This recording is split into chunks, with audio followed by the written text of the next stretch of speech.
കേൾക്കാമല്ലോ അല്ലേ? എൻ്റെ ശബ്ദം പൊതുവെ കുറവാണ്. എന്നോട് പലരും പറയാറുണ്ട്, മോനെ നിൻ്റെ വീഡിയോകൾ ഓൺ ചെയ്ത് വെച്ചാണ് ഞാൻ വൈകുന്നേരം ഉറങ്ങുന്നതെന്ന്. എന്നാലും ഉറങ്ങത്തില്ല എന്ന് വിശ്വസിക്കുന്നു. ഞാൻ ഇന്ന് എടുക്കുവാൻ ആഗ്രഹിക്കുന്ന വിഷയം ചെറിയാൻ ബ്രദർ ഇവിടെ പറഞ്ഞു. അതുപോലെ തന്നെ തോമസ് ബ്രദർ ഓൾറെഡി കാര്യങ്ങൾ എക്സ്പ്ലെയിൻ ചെയ്തിട്ടുണ്ട്. വളരെ ഷോർട്ടായിട്ട് അദ്ദേഹം എക്സ്പ്ലെയിൻ ചെയ്തു. ബൈബിളിൽ 2 മതത്തിനുള്ള ഉപദേശമുണ്ട്. യഹൂദ മതത്തിൻ്റെയും ക്രിസ്തീയ മതത്തിൻ്റെയും 2 മതത്തിൻ്റെ ഉപദേശമുണ്ട്. ഒരുപക്ഷെ ഇത് ആദ്യമായിട്ടാണ് കേൾക്കുന്നതെങ്കിൽ ചിലപ്പോൾ നമ്മൾ പൊട്ടിത്തെറിക്കും. പക്ഷേ അതാണ് സത്യം. യേശുക്രിസ്തു യഹൂദന്മാരോട് സംസാരിക്കുമ്പോൾ സുവിശേഷത്തിൽ അല്ലെങ്കിൽ ഒരു പരിധിവരെ അപ്പോസ്തല പ്രവൃത്തിയുമൊക്കെ അത് യഹൂദന്മാരോട് സംസാരിച്ച വാക്കുകളാണ്. അതേസമയം അപ്പോസ്തലനായ പൗലോസിൽ കൂടാണ് ഞാനും നിങ്ങളുമായിരിക്കുന്ന അല്ലെങ്കിൽ ജാതികളുടെ സുവിശേഷം നൽകിയിരിക്കുന്നത്. ഇൻട്രഡക്ഷൻ്റെ കാര്യമില്ല എന്ന് ഞാൻ വിശ്വസിക്കുന്നു. ഓൾറെഡി തോമാച്ചാൻ അത് വളരെ വ്യക്തമായിട്ട് എക്സ്പ്ലെയിൻ ചെയ്തിട്ടുണ്ട്. സബ്ജക്റ്റിലേക്ക് കടക്കാം. പലപ്പോഴും പലർക്കും ഒരു തെറ്റിദ്ധാരണയുണ്ട്. അതായത് ഇത് ബൈബിളിൽ പറഞ്ഞിട്ടില്ല എന്നൊരു ധാരണയുണ്ട്. അല്ല, തോമാച്ചാൻ മുമ്പേ പറഞ്ഞു, KJV ബൈബിളിനെ കറക്റ്റായിട്ട് വായിക്കുകയാണെങ്കിൽ വചനത്തെ ഡിവൈഡ് ചെയ്ത് പഠിക്കണമെന്നുള്ളത് വളരെ വ്യക്തമായ ഒരു കൽപ്പന തന്നെയാണ്. യേശുക്രിസ്തു അത് പല ഭാഗത്ത് അത് നമുക്ക് കാണിച്ചു തന്നായിട്ട് സുവിശേഷങ്ങൾ നമുക്ക് മനസ്സിലാക്കാൻ സാധിക്കും. MCV ബൈബിൾ നോക്കുകയാണെങ്കിൽ അങ്ങനെ തന്നെയാണ് എഴുതിയിരിക്കുന്നത്. ലജ്ജിപ്പാൻ ഇടവരാത്തവനും സത്യവചനം നേരായി വിഭജിക്കുന്നവനും എന്ന ദൈവിക അംഗീകാരം ലഭിച്ച ഒരു പ്രവർത്തകനായി തിരുസന്നിധിയിൽ നിന്നെ തന്നെ സമർപ്പിക്കാൻ യത്നിക്കുക. ഇത് ബൈബിളിൽ വ്യക്തമായിട്ട് പറഞ്ഞിരിക്കുന്ന കാര്യമാണ്. അതായത് ലേമാൻ അല്ലെങ്കിൽ നമ്മുടെ ഭാഷയിൽ പറഞ്ഞു കഴിഞ്ഞാൽ ആരോട് പറഞ്ഞു, സന്ദർഭം മനസ്സിലാക്കണം. യേശുക്രിസ്തു യഹൂദനോട് പറഞ്ഞ എല്ലാ ഉപദേശവും അത് നമുക്കുള്ളതല്ല. അതിനുള്ള ഉദാഹരണങ്ങളാണ് ഞാൻ മുന്നോട്ട് പറയാൻ ആഗ്രഹിക്കുന്നത്. നമുക്കറിയാം, യേശുക്രിസ്തു സുവിശേഷത്തിൽ രാജ്യത്തിൻ്റെ സുവിശേഷമാണ് പ്രസംഗിക്കുന്നത്. രാജ്യത്തിൻ്റെ സുവിശേഷം എന്ന് പറയുമ്പോൾ സ്വർഗം ഭൂമിയിലേക്ക് വരുന്ന കാര്യമാണ് പറയുന്നത്. അതേസമയം നമ്മൾ ദൈവകൃപയുടെ സുവിശേഷമാണ്, എനിക്ക് ലഭിച്ച ദൈവകൃപയുടെ വ്യവസ്ഥ അല്ലെങ്കിൽ ഡിസ്പെൻസേഷൻ എന്നുള്ളതാണ് പൗലോസ് പറയുന്നത്. അതുപോലെ തന്നെ പൗലോസ് അപ്പോസ്തല പ്രവൃത്തിയിൽ എങ്കിലും ഞാൻ എൻ്റെ പ്രാണനെ വിലയേറിയതായി എണ്ണുന്നില്ല, എൻ്റെ ഓട്ടവും ദൈവകൃപയുടെ സുവിശേഷം എന്ന് പറയുന്നുണ്ട്. ദൈവകൃപയുടെ സുവിശേഷമല്ല ദൈവരാജ്യത്തിൻ്റെ സുവിശേഷം. ഇത് ബേസിക് മനസ്സിലായവരാണ് എൻ്റെ മുൻപിലിരിക്കുന്ന ഭൂരിപക്ഷം ആൾക്കാരുമെന്ന് ഞാൻ വിശ്വസിക്കുന്നു. ഇനിയും ഇതിനുള്ള ഉദാഹരണങ്ങളാണ് ഞാൻ ചൂണ്ടിക്കാണിക്കാൻ ആഗ്രഹിക്കുന്നത്. നമുക്ക് ടൈത്ത് എന്ന് പറയുന്ന കൺസെപ്റ്റ് നമുക്കറിയാം. യഹൂദന്മാർ ദശാംശം കൊടുക്കുന്ന ഒരു കൺസെപ്റ്റുണ്ട്. യേശുക്രിസ്തു യഹൂദന്മാരോട് പറയുമ്പോൾ ദശാംശം കൊടുക്കാനാണ് പറയുന്നത്. മാലാഖി പ്രവചനത്തിനകത്തൊക്കെ ദശാംശത്തിനെ കുറിച്ച് നമ്മൾ വായിക്കുന്നുണ്ട്. യേശുക്രിസ്തു അതേ ഉപദേശമാണ് യഹൂദന്മാരോട് പറയുന്നത്. ഞാനൊന്ന് വായിക്കാം. കപടഭക്തിക്കാരും ശാസ്ത്രിമാരും പരീശന്മാരുമായുള്ളവരെ, നിങ്ങൾക്ക് കഷ്ടം, നിങ്ങൾ തുളസി, ചന്തുകുപ്പ്, ജീരകം ഇവയിൽ പതാരം കൊടുക്കുകയും, പതാരം എന്ന് പറഞ്ഞു കഴിഞ്ഞാൽ ടൈത്ത് അല്ലെങ്കിൽ ദശാംശം. ഓക്കെ, അപ്പം പതാരം കൊടുക്കണം, അത് അവരോട് പറഞ്ഞാണ്, ദശാംശമാണ് പറഞ്ഞിരിക്കുന്നത്. ഓക്കെ, എന്നിട്ട് മുന്നോട്ട് പറയുകയാണ്, ഇങ്ങനെ പതാരം കൊടുക്കുകയും ന്യായം, കരുണ, വിശ്വസ്തത ഇങ്ങനെ ന്യായപ്രമാണത്തിൽ ഘനമേറിയവ ത്യജിച്ചു കളയുകയും ചെയ്യുന്നു. അത് ചെയ്യുകയും ഇത് ത്യജിക്കാതിരിക്കുകയും വേണം. അത് ചെയ്യുക എന്ന് പറഞ്ഞു കഴിഞ്ഞാൽ ടൈത്ത് കൊടുക്കണം എന്നുള്ളതാണ് യേശുക്രിസ്തു യഹൂദന്മാരോട് പറയുന്ന ഉപദേശം. അതേസമയം പൗലോസിൻ്റെ ഉപദേശത്തിനകത്ത് വ്യത്യസ്തതയുണ്ട്. എന്താണ് പൗലോസ് പറയുന്നത്? ടൈത്ത് കൊടുക്കാനാണോ പറയുന്നത്? അല്ല. എന്താ പറയുന്നത്? ഓഹരി കൊടുക്കണമെന്നാ. ഇനി ഓഹരിയുടെ ടേംസ് ആൻഡ് കണ്ടീഷൻസ് എന്നാ? 10% അല്ല. അവിടെ പറയുന്നുണ്ട്, അവനവൻ ഹൃദയത്തിൽ നിശ്ചയിച്ചതുപോലെ കൊടുക്കട്ടെ, സങ്കടത്തോടെ അരുത്. അടുത്ത സെൻറ്റൻസ് വളരെ ഇമ്പോർട്ടൻ്റ് ആണ്, നിർബന്ധിച്ച് അരുത്. അല്ലേ? ഇന്ന് കാലത്തെ പ്രസംഗങ്ങളിൽ ഭൂരിപക്ഷം പ്രസംഗങ്ങളും കറങ്ങിത്തിരിഞ്ഞ് പൈസ കൊടുക്കുന്നതിലേക്കാണ് വരുന്നത്. നിർബന്ധിച്ചരുത്. അതേസമയം യേശുക്രിസ്തു പറഞ്ഞ യഹൂദന്മാരോട് പറയുന്ന കാര്യത്തിനകത്ത് ടൈത്ത് നോക്കുക, അവരുടെ ധാന്യങ്ങളിൽ വരെ അവർ ടൈത്ത് കൊടുക്കും. ഇത് തമ്മിൽ വ്യത്യാസം ശ്രദ്ധയിൽപ്പെടുന്നുണ്ടോ? ഓക്കെ, ഇങ്ങനെ മുന്നോട്ട് നമ്മൾ ഓരോ ഉദാഹരണങ്ങളാണ് പഠിക്കാൻ ശ്രമിക്കുന്നത്. യേശുക്രിസ്തുവിനോട് നിത്യജീവനെ അവകാശമാക്കുവാൻ ഞാൻ എന്ത് ചെയ്യണമെന്നൊരു വ്യക്തി ചോദിക്കുമ്പോൾ യേശുക്രിസ്തു എന്താ പറയുന്നത്? കൊല ചെയ്യരുത്, വ്യഭിചാരം ചെയ്യരുത്, മോഷ്ടിക്കരുത്, കള്ളസാക്ഷ്യം പറയരുത്, ചതിക്കരുത്, നിൻ്റെ അപ്പനെയും അമ്മയും ബഹുമാനിക്കുക എന്നീ കൽപ്പനകളെ നീ അറിയുന്നുവല്ലോ. ഇത് എവിടെ ഉള്ളതാണ് ഈ കൽപ്പനകൾ? ന്യായപ്രമാണത്തിൻ്റെ കൽപ്പന അല്ലേ?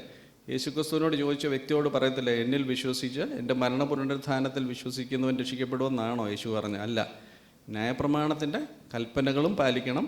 ഓഫ് കോഴ്സ് യേശുക്രിസ്തു മശിഹ എന്നുള്ള തിരിച്ചറിവാണ് അവരെ രക്ഷയിലേക്ക് നയിക്കുന്നത്. നമ്മൾ യേശുക്രിസ്തു മശിഹയാണെന്ന് തിരിച്ചറിഞ്ഞതുകൊണ്ടല്ല നമ്മൾ രക്ഷിക്കപ്പെടുന്നത്. ഈവൻ മുസ്ലിംസിൻ്റെ ഖുറാനിൽ യേശുക്രിസ്തുവിനെ മശിഹ എന്നാണ് വിളിച്ചിരിക്കുന്നത്. അവർ രക്ഷിക്കപ്പെടുമോ? ഇല്ല. മശിഹ എന്ന് വിശ്വസിക്കുന്നത് കൊണ്ടല്ല നമ്മൾ രക്ഷിക്കപ്പെടുന്നത്. യേശു എൻ്റെ പാപങ്ങൾക്ക് വേണ്ടി ക്രൂശിൽ മരിച്ചു ഉയർത്തെഴുന്നേറ്റു എന്നുള്ളതാണ് വ്യത്യാസം. ഇത് വായിക്കുമ്പോൾ ഏകദേശം ഒരുപോലെ തോന്നും. അല്ല, രണ്ടും രണ്ട് കാലഘട്ടങ്ങളിലുള്ള രണ്ട് സഭകൾക്ക് എഴുതിയ കാര്യങ്ങളാണ്. അത് ഒന്നുകൂടെ എക്സ്പ്ലെയിൻ ചെയ്യാം. റോമാലേഖനത്തിൽ പറയുന്നു, ന്യായപ്രമാണത്തിൻ്റെ പ്രവൃത്തികളാൽ ഒരു ജഡവും അവൻ്റെ സന്നിധിയിൽ നീതീകരിക്കപ്പെടുകയില്ല. അതേസമയം യേശുക്രിസ്തുവിനോട് ചോദിച്ചപ്പോൾ എന്താ പറഞ്ഞത്? കൽപ്പനകളെ നീ അറിയുന്നു, അത് ചെയ്യാനാണ് പറഞ്ഞത്. അതേസമയം പൗലോസ് എന്താ പറയുന്നത്? ന്യായപ്രമാണത്തിൻ്റെ പ്രവൃത്തികളാൽ ഒരു ജഡവും അവൻ്റെ സന്നിധിയിൽ നീതീകരിക്കപ്പെടുകയില്ലല്ലോ.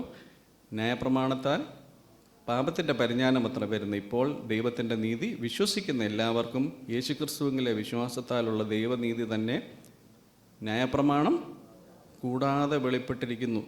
ഇത് തമ്മിലുള്ള വ്യത്യാസം മനസ്സിലാകുന്നുണ്ടോ? യേശുക്രിസ്തു അവരോട് ന്യായപ്രമാണത്തിൻ്റെ പ്രവൃത്തി ചെയ്യാനാണ് പറയുന്നത്. അതേസമയം നമുക്ക് ന്യായപ്രമാണത്തിൽ നിന്ന് ഒഴിവുണ്ട്. ന്യായപ്രമാണത്തിൽ നിന്ന് ഏകദേശം 613 കൽപ്പനകളുണ്ട്. ആ 613 കൽപ്പനകൾ യഹൂദന്മാർക്ക് പോലും പാലിക്കാൻ സാധിക്കാത്തതാണ്.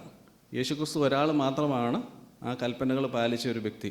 അപ്പോൾ നമ്മൾ യേശുക്രിസ്തുവിൽ വിശ്വസിക്കുന്നത് കൊണ്ട് നമുക്കത് നീതിയായിട്ട് കണക്കിടുകയാണ്. ഇത് രണ്ടും രണ്ട് കാലഘട്ടത്തിലുള്ള രണ്ട് ചർച്ചകൾക്കുള്ള ഉപദേശമാണ്. മനുഷ്യർ ന്യായപ്രമാണത്തിൻ്റെ പ്രവൃത്തി കൂടാതെ വിശ്വാസത്താൽ തന്നെ നീതീകരിക്കപ്പെടുന്നു. ഇനിയും ഇതേ രീതിയിൽ നമ്മൾ ഡിവൈഡ് ചെയ്ത് പഠിക്കുകയാകുമ്പോൾ യേശുക്രിസ്തു സ്നാനത്തെക്കുറിച്ച് എന്താ പഠിപ്പിച്ചത്? ജലസ്നാനമാണ് പഠിപ്പിച്ചല്ലേ. നമുക്ക് കൂടുതൽ എക്സ്പ്ലെയിൻ ചെയ്യേണ്ട കാര്യമില്ല. യേശുക്രിസ്തുവിൻ്റെ നാമത്തിൽ സ്നാനമേൽപ്പില്ല, എന്നാൽ പരിശുദ്ധാത്മാവെന്ന ദാനം ലഭിക്കും. പത്രോസ് പറയുന്ന വാക്കുകൾ നമുക്കറിയാം. അതായത് ജലത്തിൽ സ്നാനം കഴിക്കുമ്പോഴാണ് പരിശുദ്ധാത്മാവ് ലഭിക്കുന്നത്. അതേസമയം പൗലോസ് പറഞ്ഞ ഉപദേശം അപ്പോസ്തല പ്രവൃത്തികളും ഒന്നുകൂടെ വായിക്കാം. നീ കാണുകയും കേൾക്കുകയും ചെയ്യുന്നതിന് സകല മനുഷ്യർക്കും നീ അവൻ്റെ സാക്ഷിയായി തീരും. ഇനി താമസിക്കുന്നതെന്ത്? എഴുന്നേറ്റ് അവൻ്റെ നാമം വിളിച്ച് പ്രാർത്ഥിച്ച് സ്നാനമേറ്റ് നിൻ്റെ പാപങ്ങളെ കഴുകിക്കളയുക എന്ന് പറഞ്ഞു. അതായത് സ്നാനമേൽക്കുമ്പോൾ പാപത്തിന് പരിഹാരമുണ്ട്. യേശുക്രിസ്തുവിൽ വിശ്വസിക്കുകയും സ്നാനമേൽക്കുകയും ചെയ്യുമ്പോൾ അവർക്ക് പരിശുദ്ധാത്മാവ് ലഭിക്കുകയും ചെയ്യും. അതേസമയം പൗലോസ് എന്താ പറയുന്നത്? നമ്മളെ ജലത്താലാണോ കഴുകുന്നത്, അതോ നമ്മളെങ്ങനെ കഴുകിയിരിക്കുന്നത്? പമ്പയാറ്റിലെ വെള്ളത്തിലല്ല നമ്മൾ കഴുകിയിരിക്കുന്നത്, ജലത്താലല്ല, നമ്മളെ പരിശുദ്ധാത്മാവിലാണ്. നമ്മളെ ഒന്ന് ആലോചിച്ച് നോക്കിയേ, വ്യത്യാസം ഒന്ന് ആലോചിച്ച് നോക്കിയേ. ദൈവത്തിൻ്റെ ആത്മാവാണ് നമ്മളെ ശുദ്ധീകരിക്കുന്നത്, അല്ലെങ്കിൽ ദൈവത്തിൻ്റെ ആത്മാവിനാലാണ് നമ്മൾ കഴുകൽ പ്രാപിക്കുന്നത്. ഒന്ന് വായിക്കാം, കൊരിന്ത്യർ ലേഖനത്തിൽ നിന്ന് വായിക്കാം. നിങ്ങളും ചിലർ ഈ വകക്കാരായിരുന്നു, എങ്കിലും നിങ്ങൾ കർത്താവായ യേശുക്രിസ്തുവിൻ്റെ നാമത്തിലും ദൈവത്തിൻ്റെ ആത്മാവിനാൽ നമ്മളെ കഴുകുക. അതേസമയം പഴയ നിയമത്തിലെ വിശ്വാസികൾ ദൈവത്തിൻ്റെ ആത്മാവിനാലല്ല, അവർക്ക് ജലത്താലാണ് കഴുകൽ. ഇത് തമ്മിൽ വ്യത്യാസമുണ്ട്. ഇത് തന്നെ കൊരിന്ത്യർ ലേഖനത്തിൽ പറയുന്നു, യഹൂദന്മാരോ യവനന്മാരോ ദാസന്മാരോ സ്വതന്ത്രരോ നാം എല്ലാവരും ഏക ശരീരമാകുമാറ്. ഒന്ന് വായിച്ചേ, ആരെങ്കിലും ഉറച്ച് വായിച്ചോ? എല്ലാവരും ഒന്ന് പറഞ്ഞ്, എന്നാൽ നമുക്ക് തന്നെ ഒരു ഓർമ്മ വരും. ഏക ശരീരമാകാറ് ആത്മാവിനാൽ സ്നാനമേറ്റു അല്ലേ? ശ്രദ്ധിച്ച് വായിക്കണം.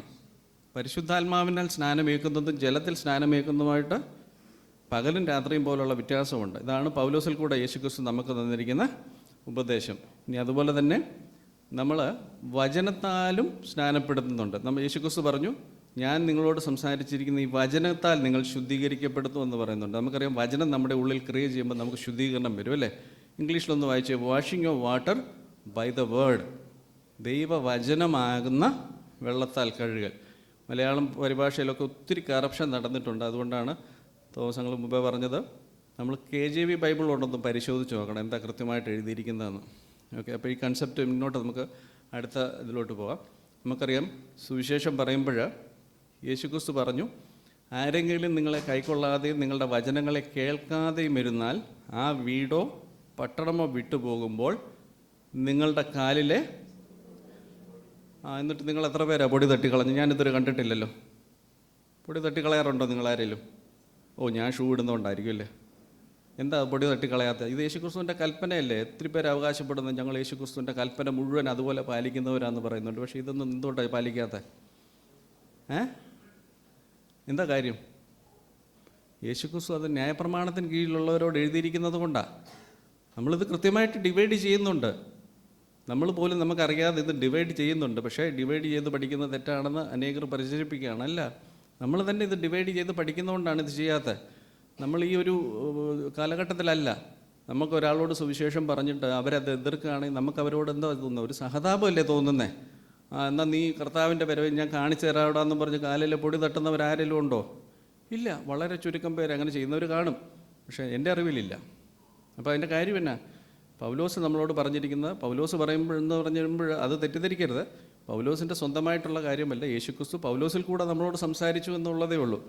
ഓക്കെ, ഇത് പൗലോസ് തന്നെ അപ്പോസ്തല പ്രവൃത്തിയിൽ യഹൂദന്മാരുമായിട്ട് ഇടപെടുമ്പോൾ യേശുക്രിസ്തു പറഞ്ഞ ഈ കൽപ്പനകൾ അതുപോലെ പാലിച്ചിരിക്കുന്നതായിട്ട് നമ്മൾ കാണുന്നുണ്ട്. കർത്താവിൻ്റെ വചനം ആ നാട്ടിലെങ്ങും വ്യാപരിച്ചു. യഹൂദന്മാരോ ഭക്തിയുള്ള മാന്യസ്ത്രീകളെയും പട്ടണത്തിലെ പ്രധാനികളെയും ഇളക്കി പൗലോസിൻ്റെയും ബർന്നബാസിൻ്റെ നേരെ ഉപദ്രവം ഉണ്ടാക്കി അവരെ തങ്ങളുടെ അതിരുകളിൽ നിന്ന് പുറത്താക്കി കളഞ്ഞു. എന്നാൽ അവർ തങ്ങളുടെ കാലിലെ മനസ്സിലാകുന്നുണ്ട്, അതൊരു യഹൂദൻ്റെ ഒരു രീതിയും കൂടെ. ഞാൻ പറഞ്ഞിട്ട് നീ കേട്ട് ചെവിയെ നുള്ളിക്കോ എന്നൊക്കെ നമ്മൾ പറയത്തില്ലേ, നീ ചെവിയെ നുള്ളിക്കോ എന്ന് പറയല്ലേ. അപ്പോൾ എന്ന് പറയുന്നതിന് ഓർക്കാൻ വേണ്ടിയാണ്. ആ പൊടി എഴുന്നേറ്റ് സാക്ഷ്യം പറയുന്നല്ലേ യേശുക്രിസ്തു പറഞ്ഞേ. നമ്മൾ ആരെങ്കിലും ഇത് ചെയ്യുന്നുണ്ടോ? ഇല്ലല്ലോ. നീ ഇതിൻ്റെ ഒന്ന് രണ്ട് തെളിവോടെ പറയാം. ഞാനോ സഹോദരന്മാരെ ഇപ്പോഴും പരിച്ഛേദന പ്രസംഗിക്കുന്നു എന്ന് വരികിൽ ഇനിയും ഉപദ്രവം സഹിക്കുന്നത് എന്ത്? അങ്ങനെ എങ്കിൽ ക്രൂശിൻ്റെ ഇടർച്ച നീങ്ങിപ്പോയല്ലോ. നിങ്ങളെ കലഹിപ്പിക്കുന്നവർ അംഗച്ഛേദനം ചെയ്തുകൊണ്ടാൽ കൊള്ളാമായിരുന്നു. അതായത് ദുരുപദേശം പറയുന്നുണ്ടെങ്കിൽ അവർ അംഗച്ഛേദനം ചെയ്യണമെന്നാണ് പൗലോസ് പറഞ്ഞ കാര്യം. എന്നാ യേശുക്രിസ്തു അങ്ങനെ പറഞ്ഞിട്ടുണ്ട്. യേശുക്രിസ്തു പറഞ്ഞില്ലേ, നിങ്ങൾ പാപം ചെയ്യുകയാണെങ്കിൽ നിങ്ങളുടെ കണ്ണ് ചുഴന്നെടുത്ത് കളയാൻ പറഞ്ഞു, കൈ വെട്ടിക്കളയാൻ പറഞ്ഞു. അതുകൊണ്ടാണ് പൗലോസ് ഇത് പറയുന്നത്. നിങ്ങളെ ഇതിൻ്റെ കോണ്ടെക്സ്റ്റ് എന്നാണ്? പൗലോസിൻ്റെ സഭയിൽ, ഗലാത്യ സഭയിലാണെന്നാണ് എൻ്റെ ഓർമ്മ. പൗലോസിൻ്റെ സഭയിൽ ഒരാൾ വന്ന് പരിച്ഛേദന പ്രസംഗിച്ചു. അപ്പോൾ അവരോട് പറയുന്ന വാക്കുകളാണ്. അപ്പോൾ അവർ പറയുകയാണ്, നിങ്ങൾ അംഗച്ഛേദനം ചെയ്താൽ നന്നായിരുന്നു. അത് കാര്യം എന്ന് ചോദിച്ചാൽ യേശുക്രിസ്തു പറഞ്ഞ കൽപ്പനയാണ്. യേശുക്രിസ്തു യഹൂദന്മാരോട് സംസാരിക്കുന്നത്. നമ്മളോട് അതാണോ പറയുന്നത്? അല്ല. അതിനോടൊപ്പം വേറൊരു കാര്യത്തോട് ഓർപ്പിച്ചുകൊണ്ട് ഇവിടെ പറയുകയാണ്, ഞാനോ സഹോദരന്മാരെ ഇപ്പോഴും പരിച്ഛേദന പ്രസംഗിക്കുന്നു. പരിച്ഛേദന പ്രസംഗിക്കുന്നു എന്ന് പറഞ്ഞാൽ ന്യായപ്രമാണത്തിൻ്റെ ഉപദേശം പ്രസംഗിക്കുന്നു എങ്കിൽ ഇത് നമ്മൾ വേറെ എവിടെ വായിക്കുന്നത്? പൗലോസും പത്രോസും രണ്ട് തരം ഉപദേശമാണ് പറഞ്ഞിരുന്നത്. പത്രോസ് പറഞ്ഞിരുന്നത് ഗോസ്പൽ ഓഫ് സർക്കംസിഷൻ അല്ലെങ്കിൽ പരിച്ഛേദനയുടെ സുവിശേഷമാണ്. ഇത് രണ്ടും വ്യത്യാസമുണ്ട്. അതേസമയം പൗലോസ് പറയുന്ന അഗ്രചർമ്മക്കാരുടെ ഇടയിൽ, അത് മലയാളത്തിലും ഇംഗ്ലീഷുമായിട്ടുള്ള ഡിഫറൻസ് കണ്ടോ? Gospel of uncircumcision and gospel of circumcision. ഇതും ഈ വചനം കൂടെ ഒന്ന് കൂട്ടി നോക്കി. പരിച്ഛേദന പ്രസംഗിക്കുന്നു എന്ന് പറഞ്ഞു കഴിഞ്ഞാൽ ആ ന്യായപ്രമാണത്തിൻ്റെ അത് പ്രസംഗിച്ചിരുന്നെങ്കിൽ എന്നാണ് പറയുന്നത്. മനസ്സിലാകുന്നുണ്ടോ? ഓക്കെ, അപ്പം നമ്മുടെ വിഷയം ഇതായിരുന്നു. യേശുക്രിസ്തു ന്യായപ്രമാണത്തിൻ്റെ ആൾക്കാരോട് സംസാരിക്കുമ്പോൾ അവർ ഏറ്റെടുത്തില്ലെങ്കിൽ അവർ അംഗച്ഛേദനം ചെയ്യണം എന്നുള്ളത് അന്നത്തെ കൽപ്പനയാണ്. നമ്മൾ അങ്ങനെയാണോ ചെയ്യുന്നതല്ല. നമ്മുടെ ഉപദേശം എന്താ? സകല ദീർഘക്ഷമയോടും ഉപദേശത്തോടും കൂടെ ശാസിക്കുക. പൊടി തട്ടുന്നില്ല അല്ലേ? നമ്മൾ സ്നേഹത്തിൻ്റെ ഭാഷയിലല്ലേ നമ്മൾ സംസാരിക്കുന്നത്. ഇപ്പം നമുക്ക് തന്നെ അറിയാം, നമ്മൾ ഈ ഡിസ്പെൻസേഷൻസ് മനസ്സിലാക്കി കഴിഞ്ഞപ്പോൾ നമ്മൾ നമ്മുടെ ചുറ്റുമുള്ള ആൾക്കാരോടൊക്കെ ഇത് പറയുമ്പോൾ നീ ദുരുപദേശമാണ് പറയുന്നതെന്ന് പറയുമ്പോൾ നമ്മൾ പൊടി തട്ടാറുണ്ടോ? ഇല്ല. അങ്ങനെ അനുഭവം ഇല്ലേ? ഇപ്പം ഇന്ന് ഒന്ന് രണ്ട് പേരെന്നോട് രാവിലെ പറഞ്ഞു, സ്വന്തം അമ്മ പോലും ഇപ്പോൾ ഇത് പറഞ്ഞാൽ കേൾക്കുകയില്ല, സ്നാനം വേണ്ട അല്ലെങ്കിൽ പരിശുദ്ധാത്മ സ്നാനം വേണ്ടെന്ന് പറയുമ്പോൾ അവർ നമ്മളെ ഇത് ഉടനെ ചാടി കയറി പൊടി തട്ടുവാണോ? അല്ല. നമ്മൾ സകല ദീർഘക്ഷമയോടും ഉപദേശത്തോടും കൂടെ ശാസിക്കുക എന്നുള്ളതാണ് നമ്മുടെ നമുക്ക് തന്നിരിക്കുന്ന ഉപദേശം. വേറൊന്നും കൂടെ പറയാം. സഹോദരന്മാരെ, ഒരു മനുഷ്യൻ വല്ല തെറ്റിൽപ്പെട്ടു പോയെങ്കിൽ ആത്മീയരായ നിങ്ങൾ അങ്ങനെയുള്ളവനെ സൗമ്യതയുടെ ആത്മാവിൽ യഥാസ്ഥാനപ്പെടുത്തുവിൻ. കണ്ടോ, ഇവിടെ പൊടി തട്ടുന്നുണ്ടോ? ഇല്ല. സൗമ്യത പറഞ്ഞു മനസ്സിലായി. അത് വളരെ ഇമ്പോർട്ടൻ്റ് ആണ്. സൗമ്യമായിട്ട് ഇത് പറയുക. കേട്ടില്ലെങ്കിൽ ഓക്കെ ഫൈൻ, നമുക്ക് അവർക്ക് വേണ്ടി പ്രാർത്ഥിക്കാം. അല്ലാതെ പൊടി തട്ടിക്കളയുന്ന ഉപദേശമില്ല. ബൈബിളിനെ ഡിവൈഡ് ചെയ്ത് പഠിക്കുമ്പോഴാണ് നമ്മളിത് മനസ്സിലാക്കുന്നത്. പണ്ടത് നമ്മൾ പല ആവർത്തി വായിച്ചിട്ടുള്ള യേശുവിൻ്റെ ഉപദേശം വായിക്കും, പൗലോസിൻ്റെ ഉപദേശം വായിക്കും. രണ്ടും നമ്മൾ ഉപദേശമാണെന്നാണ് ധരിച്ചിരുന്നത്. ഓക്കെ, ഞാൻ ആദ്യം പറഞ്ഞു ഈ ഉപദേശം വരുന്നത് എവിടെയാണ്? യേശുക്രിസ്തു പറഞ്ഞു, ഇടർച്ച വരുത്തുന്ന മനുഷ്യന് കഷ്ടം. നിൻ്റെ കയ്യോ കാലോ നിനക്ക് ഇടർച്ചയായാൽ അതിനെ വെട്ടി എറിഞ്ഞു കൊള്ളുക എന്ന് യേശുക്രിസ്തുവിൻ്റെ കൽപ്പനയാണ്. കഴിഞ്ഞ 2000 വർഷത്തിൽ എത്ര പേരാണ് കൈയും കാലും വെട്ടി എറിഞ്ഞത്? ആരും വെട്ടിയിട്ടില്ലല്ലേ? അതിന് കാര്യം എന്നാന്ന് ചോദിച്ചു കഴിഞ്ഞാൽ ഇതിനെ ആക്ച്വലി നമ്മൾ ഡിവൈഡ് ചെയ്യുന്നുണ്ട്. ഇത് തന്നെയാണ് പൗലോസ് പറയുന്നത്, നിങ്ങളെ കലഹിപ്പിക്കുന്നവർ അംഗച്ഛേദനം ചെയ്തുകൊണ്ടാൽ നന്നായിരുന്നു എന്ന് പറയുന്നത്. ഇനി ഇതുപോലെ വീണ്ടും യേശുക്രിസ്തു സഭയോട് പറയുന്ന, അല്ലെങ്കിൽ യഹൂദന്മാരോട് സംസാരിക്കുമ്പോൾ അതിൻ്റെ കോണ്ടെക്സ്റ്റ് എന്നാണ്? യേശുക്രിസ്തു യഹൂദന്മാർ വിശ്വസിച്ചിരുന്നെങ്കിൽ അവരുടെ രാജ്യം ക്ഷണത്തിൽ പ്രത്യക്ഷമാകും എന്നുള്ള ആ പ്രീ അസംഷനിലൂടെ സംസാരിക്കുകയാണ്. അപ്പോൾ അവരെ സംബന്ധിച്ചിടത്തോളം ഇനി ഭൂമിയിൽ ജീവിച്ച് സമ്പാദിക്കേണ്ട കാര്യമൊന്നുമില്ല. അപ്പോൾ അങ്ങനെയുള്ളൊരു ജനസമൂഹത്തോടാണ് യേശുക്രിസ്തു പറയുന്നത്, ചെറിയ ആട്ടിൻകൂട്ടമേ ഭയപ്പെടരുത്, നിങ്ങളുടെ പിതാവ് രാജ്യം നിങ്ങൾക്ക് നൽകുവാൻ പ്രസാദിച്ചിരിക്കുന്നു. നിങ്ങൾക്കുള്ളത് വിറ്റ് ഭിക്ഷ കൊടുപ്പിൻ. നിങ്ങൾക്കുള്ളത് വിറ്റ് ഭിക്ഷ കൊടുപ്പിൻ. ഇതാരോടാ പറഞ്ഞിരിക്കുന്നത്? ചെറിയ ആട്ടിൻകൂട്ടം. നിങ്ങൾ ഇവിടുന്ന് പുറത്തിറങ്ങി ഈ വചനം ഒന്ന്, ചെറിയ ആട്ടിൻകൂട്ടം ഒന്ന് വിട്ടേച്ച് ഒന്ന് പറഞ്ഞു നോക്കിയാൽ, നിങ്ങൾക്കുള്ളത് വിറ്റ് ഭിക്ഷ കൊടുപ്പിന്ന് കർത്താവ് പറഞ്ഞിട്ടുണ്ട്. അപ്പോൾ അന്നേരം പറയും, അതേ ഒരാളോടാ കർത്താവ് പറഞ്ഞെന്ന് പറയും. ഇതിപ്പോൾ ലൂക്കോസ് സുവിശേഷത്തിലാണ്, പക്ഷേ മത്തായി സുവിശേഷത്തിലുണ്ട്. അപ്പോൾ അവിടെ ഒരു വ്യക്തി ചോദിക്കുന്നതായിട്ടാണ്. അത് നമുക്ക് ബാധകമല്ലെന്ന് പറയും. എന്നാ കാര്യം? കാശ് പോകുന്ന വരുമ്പോൾ കൃത്യമായിട്ട് ഡിവൈഡ് ചെയ്യാനറിയാം, വചനത്തെ ഭംഗിയായിട്ട് ഡിവൈഡ് ചെയ്യും. മനസ്സിലാകുന്നുണ്ടോ ഞാൻ പറയുന്നത്? അല്ലെന്നുണ്ടെങ്കിൽ ഇതെല്ലാം പിന്നെ കൽപ്പനയായിട്ടിരുന്നത് നിങ്ങൾക്കുള്ളത് വിറ്റ് ഭിക്ഷ കൊടുക്കാമെന്ന് പറഞ്ഞു കഴിഞ്ഞാൽ ഒന്ന് ആലോചിച്ച് നോക്കിയേ. വീട് വിൽക്കണം, വണ്ടി വിൽക്കണം, അപ്പം നമ്മൾ തന്നെ ഭിക്ഷക്കാരാവുമല്ലോ. അപ്പോൾ അതിൻ്റെ കോണ്ടെക്സ്റ്റ് വളരെ ഇമ്പോർട്ടൻ്റ് ആണ്. അതായത് ആരോട് സംസാരിച്ചു, ഏത് കോണ്ടെക്സ്റ്റിൽ പറഞ്ഞു എന്നുള്ളത്. അപ്പോൾ ആവശ്യമുള്ളതൊക്കെ എടുക്കും, അനാവശ്യമായിട്ടുള്ളത് യേശുക്രിസ്തു പറഞ്ഞതൊക്കെ മാറ്റിവെക്കും. അതല്ല, നമ്മളതിനെ കൃത്യമായിട്ട് ഡിവൈഡ് ചെയ്ത് പഠിക്കുമ്പോഴാണ് ആരോട് സംസാരിച്ചു എന്നുള്ളത് മനസ്സിലാകാത്തോടത്തോളം കാലം എന്താണ് രക്ഷയെന്ന് നമുക്ക് മനസ്സിലാകുകയില്ല. ഇത് അക്ഷരാർത്ഥത്തിൽ ശിഷ്യന്മാർ അനുകരിച്ചിരുന്നു യേശുക്രിസ്തുവിൻ്റെ മാതൃക, അല്ലേ? നമ്മളത് കാണുന്നുണ്ട്. യേശുക്രിസ്തുവിനോട് പത്രോസ് പറയുന്ന വാക്കുകൾ, ഇതാ ഞങ്ങൾ സ്വന്തമായത് വിട്ട് നിന്നെ അനുഗമിച്ചിരിക്കുന്നു എന്ന് പത്രോസ് പറഞ്ഞു. യേശു അവരോട്, ദൈവരാജ്യം നിമിത്തം വീടോ ഭാര്യയെയോ സഹോദരന്മാരെയോ അമ്മയപ്പന്മാരെയോ മക്കളെയോ വിട്ടുകളഞ്ഞിട്ട് ഈ കാലത്തിൽ തന്നെ പല മടങ്ങായും വരുവാനുള്ള ലോകത്തിൽ നിത്യജീവനെയും പ്രാപിക്കാത്തവൻ ആരുമില്ല എന്ന് ഞാൻ സത്യമായിട്ട് നിങ്ങളോട് പറയുന്നു എന്ന് പറഞ്ഞു. എന്നാലോചിച്ച് നോക്കിയേ, നമ്മളെ സംബന്ധിച്ചിടത്തോളം നമ്മുടെ പ്രത്യാശ സ്വർഗത്തിലേക്ക് പോകുന്ന പ്രത്യാശയാണ്. അതേസമയം ഇവരോട് സംസാരിക്കുമ്പോൾ കണ്ടോ, ഈ കാലത്തിൽ തന്നെ, അതായത് ഇനിയും 1000 ആണ്ട് അല്ലെങ്കിൽ ഈ കാലത്തിൽ തന്നെ എന്ന് പറഞ്ഞു കഴിഞ്ഞാൽ ഇത് കണ്ടിന്യൂ ആകുകയാണെങ്കിൽ ഇതെല്ലാം ഇരട്ടിയായിട്ട് പ്രാപിക്കാൻ പോകുന്ന ഒരു സമൂഹത്തോടായിട്ട് പറഞ്ഞിരിക്കുന്നത്. അതുതന്നെയല്ല, ഇത് ചെയ്യുന്നത് കൊണ്ട് അവർക്ക് രക്ഷയുമുണ്ട്. പഴയ നിയമത്തിൽ ന്യായപ്രമാണത്തിൻ്റെ പ്രവൃത്തികൾ പാലിക്കുകയും അല്ലെങ്കിൽ പുണ്യപ്രവൃത്തികൾ ചെയ്യുന്ന ഒരു വ്യക്തിയെ സംബന്ധിച്ചിടത്തോളം അവന് അത് കണക്കിടുന്നുണ്ട്, രക്ഷയുമായിട്ട് അസോസിയേറ്റഡ്. അതേസമയം നമ്മളെ സംബന്ധിച്ചിടത്തോളം പുണ്യപ്രവൃത്തി ചെയ്യുന്നത് കൊണ്ടല്ല നമ്മൾ രക്ഷിക്കപ്പെടുന്നത്. രക്ഷിക്കപ്പെട്ട വ്യക്തി പുണ്യപ്രവൃത്തി ചെയ്യും, അതിന് പ്രതിഫലമുണ്ട്. ഇത് തമ്മിൽ ഒത്തിരി വ്യത്യാസമുണ്ട്. ഓക്കെ, അപ്പോൾ ഇതാ ഞങ്ങൾ സ്വന്തമായതിനെ വിട്ടു എന്ന് പത്രോസ് പറയുമ്പോൾ വലയും വള്ളവും ഒക്കെ വിട്ടാണ് പത്രോസ് ഇത് ചെയ്തത്, അല്ലേ? അതേസമയം പൗലോസിൻ്റെ ഉപദേശത്തിൽ വരുമ്പോൾ എന്താ പറയുന്നത്? വേല ചെയ്യുവാൻ മനസ്സില്ലാത്തവൻ തിന്നുകയും അരുത് എന്ന് ഞങ്ങൾ നിങ്ങളോട് കൂടെ ഇരിക്കുമ്പോൾ തന്നെ ആജ്ഞാപിച്ചിട്ടുണ്ടല്ലോ. നിങ്ങളിൽ ചിലർ ഒട്ടും വേല ചെയ്യാതെ പരകാര്യം നോക്കി ക്രമം കെട്ട് നടക്കുന്നു എന്ന് കേൾക്കുന്നു. ഇങ്ങനെയുള്ളവരോട് സാവധാനത്തോടെ വേല ചെയ്ത് അഹോവൃത്തി കഴിക്കണമെന്ന് കർത്താവായ യേശു ക്രിസ്തുവിൽ ഞങ്ങൾ ആജ്ഞാപിച്ച് പ്രബോധിപ്പിക്കുന്നു. വ്യത്യാസം കണ്ടോ? അവിടെ എന്താ, യേശുക്രിസ്തു യഹൂദന്മാർ കളക്റ്റീവ്ലി വിശ്വസിച്ചെങ്കിൽ മടങ്ങി വരും എന്നുള്ള ആ ഒരു വിശ്വാസത്തിൻ്റെ ഉറപ്പിലാണ് കർത്താവ് ഇവരോട് പറയുന്നത്, നിങ്ങൾക്കുള്ളത് വിറ്റ് ഭിക്ഷ കൊടുക്കാൻ. അതേസമയം പൗലോസ് എന്താ പറയുന്നത്? നമ്മളിന്ന് ചെയ്യുന്ന പോലെ തന്നെ, അതായത് നിത്യയിലെ വേർപ്പോട് കൂടെ ഭക്ഷിക്കുക എന്നുള്ളതാണ് നമ്മുടെ ഉപദേശം. ക്ലിയർ അല്ലേ? തീമോത്തിയോസിൻ്റെ ലേഖനത്തിൽ നമുക്ക് ഈ കൺസെപ്റ്റ് കാണാൻ സാധിക്കും. തനിക്കുള്ളവർക്കും പ്രത്യേകം സ്വന്തം കുടുംബക്കാർക്കും വേണ്ടി കരുതാത്തവൻ വിശ്വാസം തള്ളിക്കളഞ്ഞ അവിശ്വാസിയേക്കാൾ അധമനായിരിക്കുന്നു. ഉണ്ടോ? അതായത് കരുതി വെക്കണമെന്നാണ് പറഞ്ഞത്. അതേസമയം യേശുക്രിസ്തു എന്താ പറഞ്ഞത്? നിനക്കുള്ളത്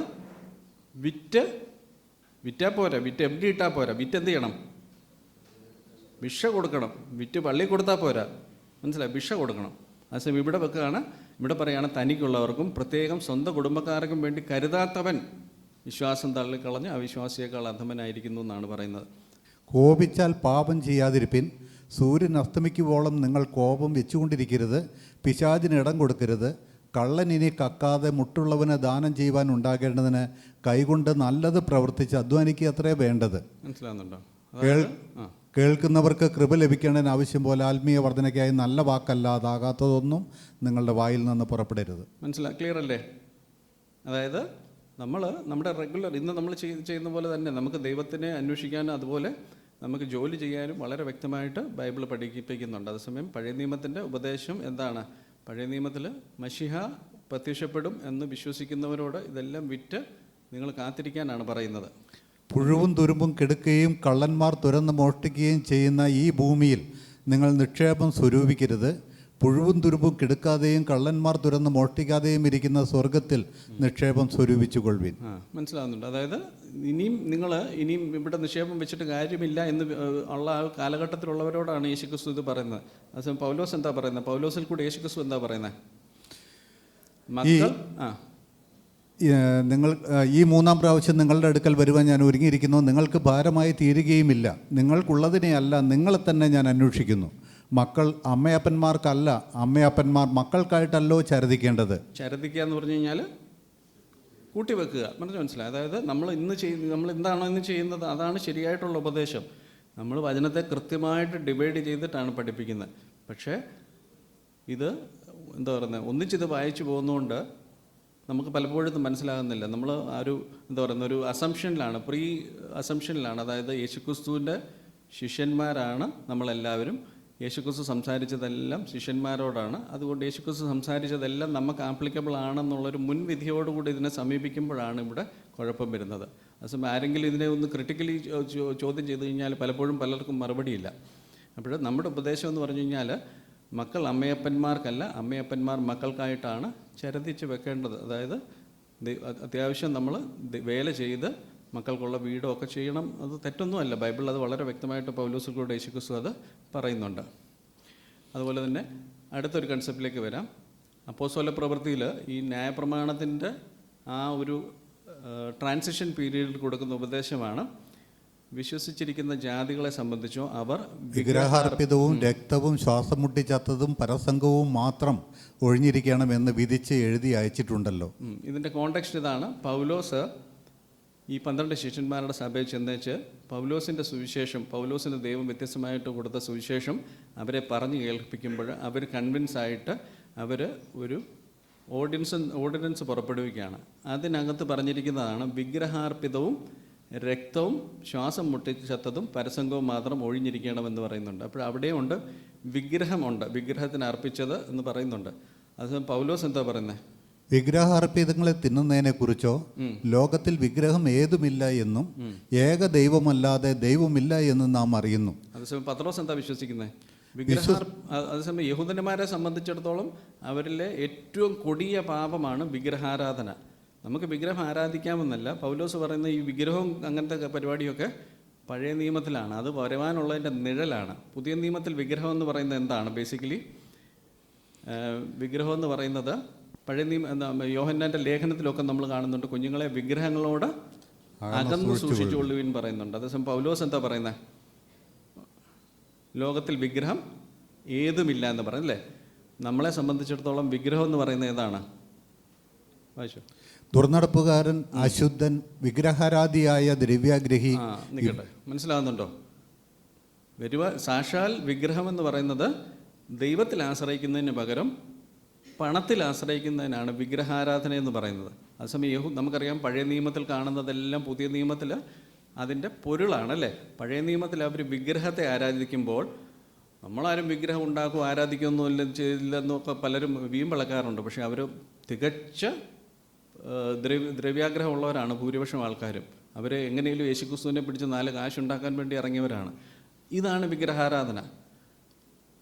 അതുകൊണ്ടാണ് പറയുന്നത് വചനത്തെ ഡിവൈഡ് ചെയ്ത് പഠിക്കണം. എൻ്റെ വീട്ടിൽ വിഗ്രഹമില്ലെന്ന് പറയുകയും യേശുക്രിസ്തു തന്നെ ഒരു മണി മേക്കിംഗ് മെഷീനായിട്ട് വെച്ച് ഇരിക്കുന്നവരാണ് കൂടുതൽ വിഗ്രഹാരാധന ഞങ്ങൾ ചെയ്യുന്നില്ലെന്ന് പറയുന്നത്. അതിന് കാരണം എന്നാണ്? വചനത്തെ കൃത്യമായിട്ട് ഡിവൈഡ് ചെയ്ത് പഠിക്കാത്തത് കൊണ്ടാണ്. ഇത് നമ്മൾ പല ആവർത്തി കൺസെപ്റ്റ് നമ്മൾ കാണുന്നുണ്ട്.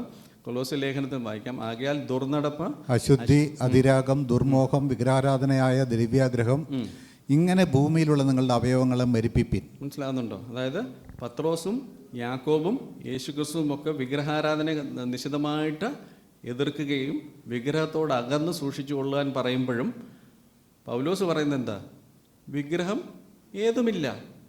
വിഗ്രഹം എന്നുള്ളൊരു കൺസെപ്റ്റ് നമ്മളെ സംബന്ധിച്ചിടത്തോളം എന്ന് പറഞ്ഞ് വിഗ്രഹം ആരാധിക്കാനല്ല പറയുന്നത്, അത് നമുക്കൊരു വിഷയമേ അല്ല. എന്ന് ചോദിച്ചാൽ നമ്മുടെ ഹൃദയത്തിലാണ് വിഗ്രഹം, അല്ലേ? നമ്മൾ യേശുക്രിസ്തുവിനെ ആരാധിക്കുന്നു എന്ന് പറയുകയും പണത്തിൽ അല്ലെങ്കിൽ ധനത്തിൽ ആശ്രയിക്കുന്നുവെങ്കിൽ അവരാണ് വിഗ്രഹാരാധി. കൺസെപ്റ്റ് ക്ലിയർ ആണെന്ന് വിശ്വസിക്കുന്നു. ഇനിയും നമ്മൾ സുവിശേഷം ഫുൾ ഗോസ്പൽ എന്നൊക്കെ നമ്മൾ പറയാറുണ്ട്, അല്ലെങ്കിൽ ഈ ബോർഡൊക്കെ വായിക്കാറുണ്ട്. ഈ ഫുൾ ഗോസ്പൽ നമ്മൾ അനുസരിക്കുന്നവരാണോ? യേശുക്രിസ്തു മുമ്പ് തോമസങ്ങൾ പറഞ്ഞു, യേശുക്രിസ്തു ന്യായപ്രമാണത്തിൻ്റെ ശുശ്രൂഷകനായിരുന്നല്ലേ? അപ്പം ന്യായപ്രമാണത്തിനകത്ത് വള്ളിയും പുള്ളിയും യേശുക്രിസ്തു മാറ്റിക്കളയാൻ യേശുക്രിസ്തു സമ്മതിക്കത്തില്ലായിരുന്നു. അതിന് ഏറ്റവും നല്ല ഉദാഹരണമാണ്, വായിക്കാമോ? പിന്നെ അവരോട് പറഞ്ഞത്, നിങ്ങളുടെ സമ്പ്രദായം പ്രമാണിപ്പാൻ വേണ്ടി നിങ്ങൾ കൽപ്പന തള്ളിക്കളയുന്നത് നന്നായി. നിന്റെ അപ്പനെയും അമ്മയെയും ബഹുമാനിക്കുക എന്നും അപ്പനെയോ അമ്മയെയോ പ്രാകുന്നവൻ മരിക്കണമെന്നും മോശെ പറഞ്ഞുവല്ലോ. നിങ്ങളോ ഒരു മനുഷ്യൻ അപ്പനോടോ അമ്മയോടോ നിനക്ക് എന്നാൽ ഉപകാരമായി വരേണ്ടത് വഴിപാട് എന്നർത്ഥമുള്ള ഖുർബാൻ എന്ന് പറഞ്ഞാൽ മതി എന്ന് പറയുന്നു. തൻ്റെ അപ്പനോ അമ്മയ്ക്കോ മേലാൽ ഒന്നും ചെയ്യുവാൻ അവനെ സമ്മതിക്കുന്നതുമില്ല. ഇങ്ങനെ നിങ്ങൾ ഉപദേശിക്കുന്ന സമ്പ്രദായത്താൽ ദൈവകൽപ്പന ദുർബലമാക്കുന്നു. ഈ വക പലതും നിങ്ങൾ ചെയ്യുന്നു. യേശുക്രിസ്തു യഹൂദന്മാരോട് പറയുമ്പോൾ ന്യായപ്രമാണത്തിലെ ഒരു തത്വമാണ് പറയുന്നത്. അതായത് അപ്പനെയോ അമ്മയോ പ്രാകുന്ന ഒരു വ്യക്തി അല്ലെങ്കിൽ ഒരു മകൻ, അവൻ മരിക്കണം. എങ്ങനെ മരിക്കണം? എങ്ങനെയാണ് അവനെ കൊല്ലണ്ടേ? കല്ലെറിഞ്ഞ് കൊല്ലണം, അല്ലേ? നമ്മുടെയൊക്കെ ജീവിതത്തിൽ ചില സമയത്തൊക്കെ ഇങ്ങനെ പറ്റിയിട്ടില്ല. അപ്പനെ അമ്മയെ പ്രാകുകയോ ശപിക്കുകയോ ഒക്കെ ചെയ്തിട്ടുണ്ടെങ്കിൽ കല്ലെറിഞ്ഞ് കൊല്ലുന്നുണ്ടോ? എത്ര ക്രിസ്ത്യാനികൾ മക്കളെ കല്ലെറിഞ്ഞ് കൊല്ലയായിട്ട് നമുക്കറിയാം. യേശുക്രിസ്തുവിൻ്റെ കൽപ്പനയല്ലേ? അപ്പോൾ ഈ കൽപ്പനയൊന്നും നമ്മൾ പാലിക്കുന്നില്ല. കാരണം എന്നാണ്? ഇതല്ല ബൈബിളിൻ്റെ അന്തസത്ത, ഇതല്ല നമ്മളോട് പറഞ്ഞിരിക്കുന്നതെന്ന് വളരെ വ്യക്തമാണ്. നമ്മൾ വചനത്തെ ഡിവൈഡ് ചെയ്ത് പഠിക്കുന്നുണ്ട്. എല്ലാ ക്രിസ്ത്യാനികളും വചനത്തെ ഡിവൈഡ് ചെയ്യുന്നുണ്ട്. കാര്യം എന്നാ? ഇത് യേശുക്രിസ്തു ആരോടാണ് ഇത് പറയുന്നത്? ന്യായപ്രമാണത്തിന് കീഴിലിരിക്കുന്നവരോടാണ് സംസാരിക്കുന്നത്. നമ്മൾ ന്യായപ്രമാണത്തിന് കീഴിലിരിക്കുന്നവെങ്കിൽ ശപിക്കപ്പെട്ടവർന്നൂടെ പറയുന്നില്ലേ? അതേസമയം യേശുക്രിസ്തു പഠിപ്പിച്ചെന്തുവാ? ന്യായപ്രമാണത്തിന് കീഴിലിരിക്കുന്നവരോടാണ് പറയുന്നത്. എന്നിട്ട് പറയുന്നത് എന്തുവാ? ഇങ്ങനെ ഇവർ ഈ പിള്ളേരെ സേവ് ചെയ്യുമ്പോൾ, കല്ലെറിഞ്ഞ് കൊല്ലാത്തപ്പോൾ, ഇങ്ങനെ നിങ്ങൾ ഉപദേശിക്കുന്ന സമ്പ്രദായത്താൽ ദൈവകൽപ്പന ദുർബലമാക്കുന്നു എന്നും പറയുന്നുണ്ട്. എത്ര കഠിനമായ കൽപ്പനയാണ്! പിള്ളേർ ദേഷ്യം വന്നപ്പോൾ അപ്പനെ അമ്മയും പരാകിയപ്പോൾ എറിഞ്ഞു കൊല്ലണമെന്നുള്ളതാണ്. ന്യായമായിട്ട് സംശയം വരാം, അയ്യോ ദൈവം അത്ര കഠിന ഹൃദയനാണോ? അല്ല, ഇവരുടെ ഹൃദയകാഠിന്യം കൊണ്ട് ദൈവം അവർക്ക് കൊടുത്തതാണ്. ദൈവത്തിൻ്റെ ഹൃദയം നമ്മളാണ് അറിയുന്നത്. നാമോ ക്രിസ്തുവിൻ്റെ മനസ്സുള്ളവരാ, അല്ലേ? അതുകൊണ്ടാണ് ദൈവത്തിൻ്റെ മനസ്സ് നമുക്കാണ് പൊഴിച്ചു തന്നിരിക്കുന്നത്. പലപ്പോഴും പലരും പറയാറില്ലേ, പഴയ നിയമത്തിലെ വലിയ ദൈവം ഭയങ്കര കൊമ്പം വീശിയൊക്കെ വെച്ച് ദുഷ്ടനാന്ന്. അല്ല, ദുഷ്ടനായിട്ടല്ല. അവരുടെ ദുഷ്ടത കാരണം ദൈവം അവർക്ക് ന്യായപ്രമാണം കൊടുത്തതാണ്. ക്ലിയർ അല്ലേ? ഓക്കെ. അപ്പോൾ യേശുക്രിസ്തു ആ ന്യായപ്രമാണത്തെയാണ് എൻലൈറ്റൻ ചെയ്യുന്നത്. ന്യായപ്രമാണത്തിൽ പറഞ്ഞിരിക്കുന്ന കൽപ്പനകളെയാണ് യേശുക്രിസ്തു പറയുന്നത്. അതേസമയം ദൈവത്തിൻ്റെ ഹൃദയത്തിൽ നമ്മളോട് സംസാരിക്കേണ്ടിരുന്ന വചനങ്ങളെയാണ് ദൈവം പൗലോസിൽ കൂടെ നമുക്ക് തന്നിരിക്കുന്നത്. അവിടെ ഈ ഉപദേശമാണോ? അല്ല.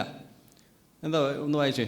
നിന്റെ അപ്പനെയും അമ്മയെയും ബഹുമാനിക്കുക എന്നത് വാഗ്ദത്തത്തോടു കൂടിയ ആദ്യ കൽപ്പന ആകുന്നു. പിതാക്കന്മാരെ, നിങ്ങളുടെ മക്കളെ കോപിപ്പിക്കാതെ കർത്താവിൻ്റെ ബാലശിക്ഷയിലും പത്യോപദേശത്തിലും പോറ്റി വളർത്തുവിൻ. കല്ലെറിയാനാണോ പറഞ്ഞിരിക്കുന്നത്? അടിയൊക്കെ കൊടുക്കണം, പക്ഷേ കല്ലെറിയാനൊന്നും ഇല്ലല്ലേ? നമ്മൾ എന്താ ചെയ്യേണ്ടത്? പിതാക്കന്മാരെ, നിങ്ങളുടെ മക്കളെ കോപിപ്പിക്കാതെ. നമ്മുടെ ദേഷ്യം അങ്ങോട്ട് മുഴുവൻ കാണിക്കുമ്പോൾ അവർക്കും നല്ല പ്രായത്തിൽ അവർക്ക് ദേഷ്യം വരും, ഇല്ലേ? നമുക്ക് സമചിത്തതയോടെ അവരോട് സ്നേഹത്തിൻ്റെ ഭാഷയെ പറയുക. അതേസമയം പഴയ നിയമത്തിൽ എന്താ? ഒന്ന് പറഞ്ഞ് രണ്ടിന് കല്ലെറിഞ്ഞു കൊല്ലണം. വെറുതെ കല്ലെറിഞ്ഞാൽ പോലെ അത് പബ്ലിക്കിൽ ഇന്നടത്ത് പോയി കൊല്ലുക, അങ്ങനെയൊക്കെയാണ് ന്യായപ്രമാണത്തിൻ്റെ നിയമം. പൗലോസിൻ്റെ ഉദ്ദേശത്തിൽ ഒരു വചനോട് വായിക്കാം. മക്കളെ, നിങ്ങളുടെ അമ്മയപ്പന്മാരെ സകലത്തിലും അനുസരിപ്പിൻ. ഇത് കർത്താവിൻ്റെ ശിഷ്യന്മാരിൽ കണ്ടാൽ പ്രസാദകരമല്ലോ. പിതാക്കന്മാരെ, നിങ്ങളുടെ മക്കൾ അധൈര്യപ്പെടാതിരിക്കേണ്ടതിന് അവരെ കോപിപ്പിക്കരുത്. ക്ലിയർ അല്ലേ? പിതാക്കന്മാരെ, നിങ്ങളുടെ മക്കൾ അതായത് അവരെ ഡിസ്കറേജ് ചെയ്യരുത്. പെട്ടെന്നുള്ള ദേഷ്യത്തിൽ അവരെ ഡിസ്കറേജ് ചെയ്യുന്നതിനേക്കാളും നല്ലത് ശാന്തമായിട്ട് അവരോട് കാര്യങ്ങൾ പറഞ്ഞ് മനസ്സിലാക്കണം. പഴയ നിയമത്തിൽ അങ്ങനല്ല. ഒന്ന് പറഞ്ഞ് രണ്ടിന് കണ്ണ് ചുഴിന്ന് കളയുക, കൈവിട്ട്, അങ്ങനത്തെ പരിപാടിയൊന്നുമില്ല നമുക്ക്. ഇതെല്ലാം എവിടുന്നാണ് വരുന്നത്? ബൈബിളിലെ പൗലോസിൽ കൂടെ ദൈവം തന്നിരിക്കുന്ന ഉപദേശങ്ങളിലാണ്. ഞാൻ ആദ്യം പറഞ്ഞു, വചനം പഠിക്കുമ്പോൾ എന്തായിരിക്കും, വചനമായിക്കോട്ടെ, ഒരു പത്രം വായിക്കുമ്പോഴോ അല്ലെങ്കിൽ ഒരു നോവൽ വായിക്കുമ്പോഴോ കോണ്ടെക്സ്റ്റ് വളരെ ഇമ്പോർട്ടൻ്റ് ആണ് അല്ലേ? യേശുക്രിസ്തുവിൻ്റെ കൽപ്പനയല്ലേ, മരിച്ചവർ തങ്ങളുടെ മരിച്ചവരെ കുഴിച്ചിടട്ടെ എന്ന് പറഞ്ഞു. നീയോ പോയി ദൈവരാജ്യം അറിയിക്കുക. എന്നാൽ പിന്നെ പാസ്റ്റർമാരാരും ഈ ശവം അടക്കത്തില്ലേ? അത്ര അത്യാവശ്യമായിട്ടാണോ ദൈവരാജ്യം അറിയിക്കുന്നത്? അവരാരും ശവം അടക്കം, എല്ലാവരും ശവം അടക്കയില്ലേ?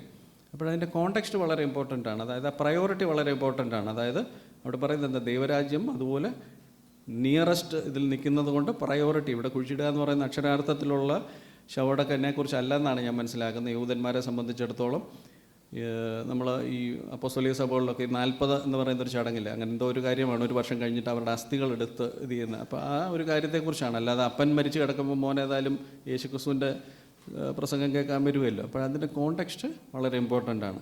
അതുപോലെ തന്നെ അവർ ശവം അടക്കാതിരുന്നോ? ഇല്ല. നമുക്കറിയാം സ്തേഫാനോസിനെ അനന്യാസ് ഈ വാക്ക് കേട്ടിട്ട് അനന്യാസ് വീണ് പ്രാണനെ വിട്ടു. ഇത് കേട്ടവർക്ക് എല്ലാവർക്കും മഹാഭയമുണ്ടായി. ബാല്യക്കാർ എഴുന്നേറ്റ് അവനെ ശീല പൊതിഞ്ഞ് പുറത്തു കൊണ്ടുപോയി കുഴിച്ചിട്ടു. ബാല്യക്കാർക്ക് പറയത്തില്ലായിരുന്നു യേശുവിൻ്റെ കൽപ്പനയുണ്ട് ഞങ്ങൾ കുഴിച്ചിടുക. ഇല്ല, അവരതിൻ്റെ കോണ്ടെക്സ്റ്റ് മനസ്സിലാക്കിയത് കൊണ്ടാണ്. അതുപോലെ തന്നെ സ്തേഫാനോസിനെ അടക്കം ചെയ്തു എന്ന് പറയുന്നുണ്ട് അല്ലേ? ഭക്തിയുള്ള പുരുഷാരം സ്തേഫാനോസിനെ അടക്കം ചെയ്തു. യേശുക്രിസ്തു പറഞ്ഞിട്ടുണ്ട്, നിങ്ങൾ സുവിശേഷം അറിയിക്കാൻ പോകുമ്പോൾ ശവം അടക്കണ്ടെന്നൊന്നും പറഞ്ഞു ഇല്ല. അപ്പോൾ അതിൻ്റെ കോണ്ടെക്സ്റ്റ് വളരെ ഇമ്പോർട്ടൻ്റ് ആണ്. അതുകൊണ്ടാണ് ഞങ്ങൾ പറയുന്നത് വചനത്തെ ഡിവൈഡ് ചെയ്ത് പഠിക്കണമെന്നുള്ള. അടുത്തൊരു കൺസെപ്റ്റ് പറയാം. യേശുക്രിസ്തു പഠിപ്പിച്ച കൽപ്പനയാണ്, നിങ്ങൾക്ക് ആരോടെങ്കിലും വല്ലതും ഉണ്ടെങ്കിൽ അവനോട് ക്ഷമിപ്പീൻ. നിങ്ങൾ ക്ഷമിക്കാഞ്ഞാലോ സ്വർഗസ്ഥനായ നിങ്ങളുടെ പിതാവ് നിങ്ങളുടെ പിഴകളെയും ക്ഷമിക്കുകയില്ല. അതായത് ഇതൊരു കണ്ടീഷണൽ ഇതാണ്. അതായത് നമ്മൾ ക്ഷമിച്ചാൽ നമുക്ക് ക്ഷമ ലഭിക്കും അല്ലേ?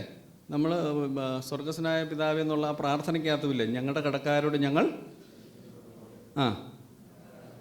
ഓൾറെഡി അത് സെറ്റ് ചെയ്ത് വെച്ചിരിക്കുക. ഞങ്ങൾ 50% ക്ഷമിച്ചാൽ ദൈവം അപ്പോൾ ക്ഷമ ഒരു സൈഡിൽ നമ്മൾ ക്ഷമിക്കുമ്പോഴാണ് ദൈവത്തിൻ്റെ ക്ഷമ ലഭിക്കുന്നത്. അതേസമയം നമ്മുടെ ഉപദേശം അതാണോ?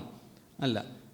ഒരുവനോടൊരുവന് വഴക്കുണ്ടായാൽ തമ്മിൽ ക്ഷമിക്കുകയും ചെയ്യുവിൻ, കർത്താവ് നിങ്ങളോട് ക്ഷമിച്ചതുപോലെ നിങ്ങളും ചെയ്യുവിൻ. കണ്ടോ, ഇവിടെ തിരിച്ചാ. യേശുക്രിസ്തു ഓൾറെഡി നമ്മളോട്, അതേസമയം അവിടെ എങ്ങനെയാണ്, നമ്മൾ ക്ഷമിക്കുമെങ്കിൽ ദൈവം ക്ഷമിക്കും. ഇവിടെ കർത്താവ് നിങ്ങളോട് ക്ഷമിച്ചതുപോലെ നിങ്ങളും ചെയ്യുവിൻ. മനസ്സിലാവുന്നുണ്ടോ? എത്ര ഡിഫറൻസാണ്. ഇതെല്ലാം നമ്മുടെ കണ്ണിൻ്റെ മുൻപിലുണ്ട്. പക്ഷേ പലപ്പോഴും നമുക്ക് യഹൂദന്മാരെ പോലെ ഒരു ആത്മീയ തിമിരം ഉണ്ടാകാൻ കാരണം എന്നാണ്? ബൈബിളിൽ പറഞ്ഞിട്ടുള്ള ആ ഇൻസ്ട്രക്ഷൻ നമ്മൾ വിട്ടുപോകുന്നുണ്ട്. നമ്മൾ പലപ്പോഴും ഒരു പുസ്തകം നമ്മൾ തുറക്കുമ്പം തന്നെ അതിനെ എങ്ങനെ വായിക്കണം എന്നുള്ളൊരു അല്ലേ ആമുഖത്തിൽ അത് സെറ്റ് ചെയ്യും. എന്ന് പറഞ്ഞ പോലെ ഈ ബൈബിൾ ഉടനീളം നമുക്ക് ഈ കൺസെപ്റ്റ് കാണാൻ സാധിക്കും.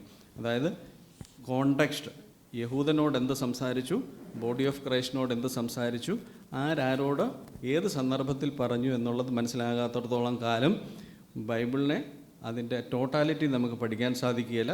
പലപ്പോഴും നമ്മൾ തെറ്റിദ്ധരിക്കും, നമ്മൾ വിശ്വാസത്തിലിരിക്കുന്നു, നമ്മൾ തെറ്റിദ്ധരിക്കും. പലപ്പോഴും നമ്മൾ വിശ്വാസത്തിൽ അല്ല നിലനിൽക്കുന്നതും. നമ്മൾ പഴയ നിയമത്തിലെ ഓരോ ശേഷിപ്പിനെക്കുറിച്ച് നമ്മൾ മനസ്സിലാക്കുകയാണെങ്കിൽ ശേഷിപ്പ് വളരെ വിരലിലെണ്ണാവുന്ന ശേഷിപ്പാണ് നമ്മൾ കാണുന്നത്. നോഹയുടെ ജലപ്രളയത്തിൽ എത്ര പേരാണ് രക്ഷിക്കപ്പെട്ടെ? ഈ 40 വർഷം മരുഭൂമിയിൽ കൂടെ കടന്നിട്ട് ആക്ച്വലി എത്ര പേരാ അന്നുണ്ടായിരുന്നവർ അപ്പുറത്ത് പോയ? 2 പേര്. അത് വളരെ വലിയൊരു പാഠമാണ്. കൊരിന്ത്യർ ലേഖനത്തിൽ പറയുന്നുണ്ട്, അവർക്ക് സംഭവിച്ചത് നമുക്ക് സാദൃശ്യമാണ്. പലപ്പോഴും ആൾക്കാർ പറയാറുണ്ട്, റാപ്ചർ നടക്കുമ്പോൾ പ്ലെയിൻ താഴെ വീഴും, വണ്ടികൾ ഇടിക്കും. ബൈബിൾ പ്രകാരം തെറ്റാ കേട്ടോ, അങ്ങനൊന്നുമില്ല. ദൈവം നമ്മളോട് ചെയ്യാവുന്ന മാക്സിമം യേശുക്രിസ്തുവിൻ്റെ ആ ക്രൂശിൽ നമ്മളോട് ചെയ്തിട്ടുണ്ട്.